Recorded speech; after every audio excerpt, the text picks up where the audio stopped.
Hi friends, welcome to all. और आप सभी का मेरे यूट्यूब चैनल पे स्वागत है गाइस। तो आज का जो वीडियो है वो ओरल सब म्यूकस फाइब्रोसिस से रिलेटेड है कि ओरल सब म्यूकस फाइब्रोसिस में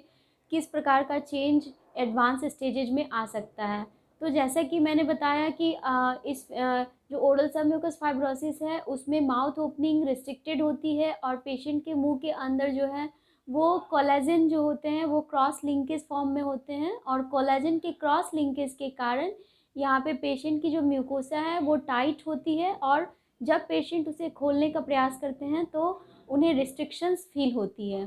तो एडवांस केसेस में क्या होता है कि ओरल सब म्यूकस फाइब्रोसिस में जो कुछ चेंज आते हैं उसे बहुत बारीकी से समझने की ज़रूरत है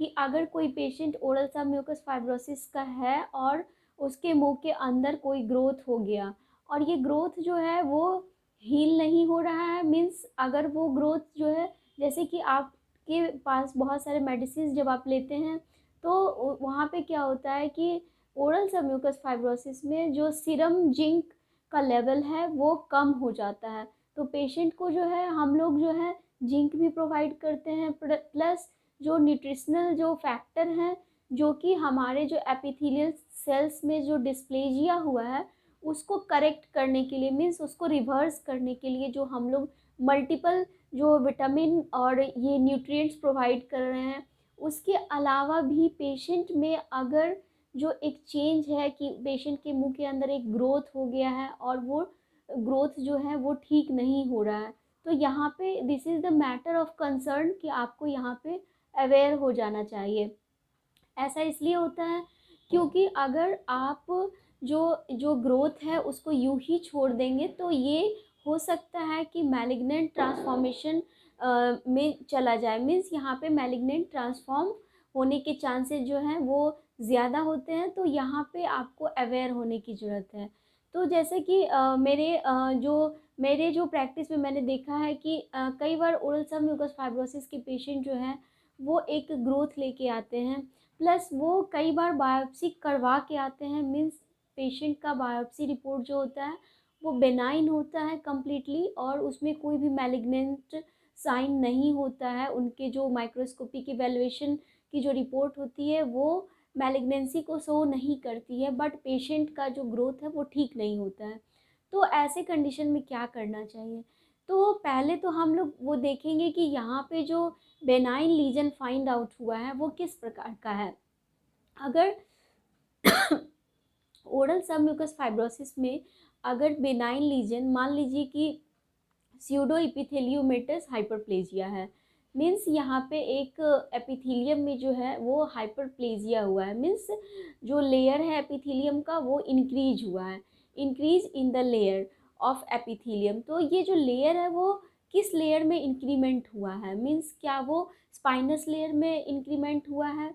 वो किस प्रकार का चेंज है। तो अगर ये स्यूडो एपिथेलियोमेटस हाइपरप्लेजिया आइडेंटिफाई होता है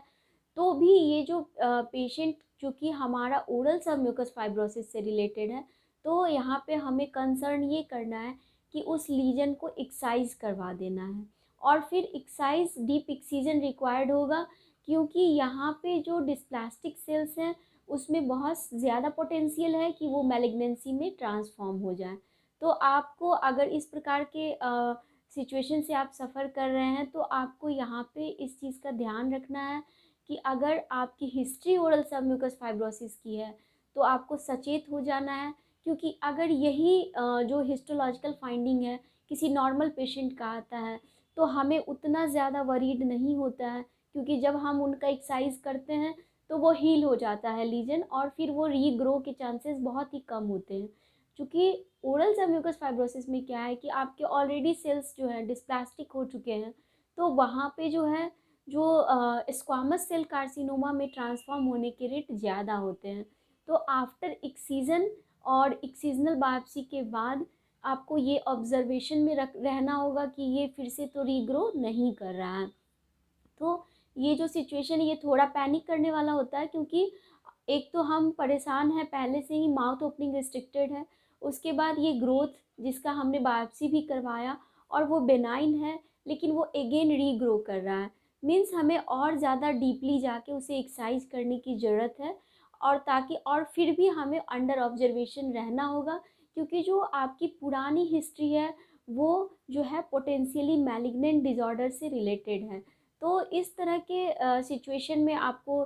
थोड़ा सा पेशेंसली काम करना होगा, क्योंकि यहाँ पे बायोप्सी और रीबायोप्सी के चक्कर में पेशेंट परेशान ज़रूर हो जाते हैं, लेकिन हम इसके अलावा और कुछ कर भी नहीं सकते, क्योंकि अगर मैलिग्नेंसी नहीं है तो जो ग्रोथ है उसे एक्साइज ही करना होगा, और जब तक हम इस ग्रोथ पे कंट्रोल नहीं कर ले तब तक हमें इसे छोड़ना नहीं है। तो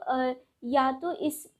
सिचुएशन में दो ही चीज़ें हैं, अगर बेनाइन ग्रोथ है तो सर्जिकल एक्सीजन होगा, और अगर ये रिकरेंस हो रहा है, रीअकर हो रहा है, तो फिर से हमें इसे रीबायोप्सी करके देखना होगा। यहाँ पे सिचुएशन आपको फेस करना होगा, क्योंकि ये प्रॉब्लम जो है स्टार्ट हुआ है पोटेंशियली मैलिग्नेंट डिजॉर्डर से। तो गाइज़ आज का जो वीडियो था, मेरे एक व्यूअर ने मुझे भेजा था कि उनका जो है इस तरह से ग्रोथ है और उन्होंने 2 बार बायोप्सी करवा लिया है बट कैंसर फाइंड आउट नहीं हो रहा है, तो उन्हें क्या करना चाहिए। तो मैंने उनको ध्यान में रख के, और भी ऐसे लोग हैं जो इस तरह के प्रॉब्लम से फेस करते हैं, तो उन्हें परेशान नहीं होना है, क्योंकि जो आपका हिस्ट्री रह चुका है इस बीमारी का, तो इसमें थोड़ा सा आपको झेलना पड़ सकता है।